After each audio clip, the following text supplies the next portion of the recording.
Emmanuel Macron a annoncé la couleur pendant la campagne. Il veut mettre fin aux régimes spéciaux des retraites et parmi eux celui des cheminots de la SNCF.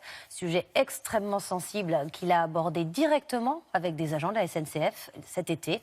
On l'a appris aujourd'hui. Il a même évoqué un calendrier et une méthode. Tiffaine de Tricorneau, David Fossard. En grande pompe, la nouvelle ligne Paris-Rennes est inaugurée au cœur de l'été.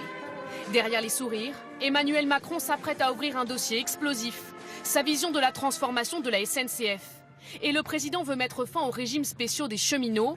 Il l'explique directement à une poignée de salariés triés sur le volet.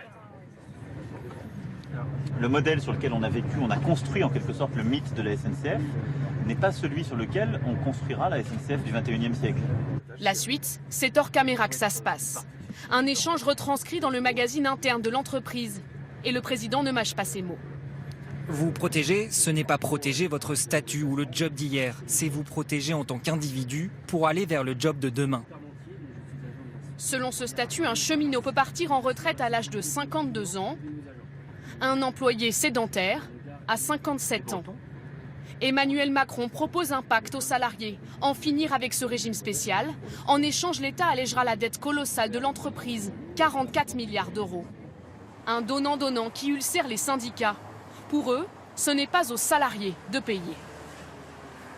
Ce n'est pas la dette des cheminots, c'est la dette de l'État français et de la SNCF en elle-même qui, depuis des années, a fait un aménagement du territoire en créant des lignes à grande vitesse qui sont des fois inutiles. Cet après-midi, le porte-parole du gouvernement parle de pistes de réflexion. Il y aura une discussion, mais dans le cadre de la réforme globale des retraites en 2018, les syndicats, eux, promettent d'être vigilants.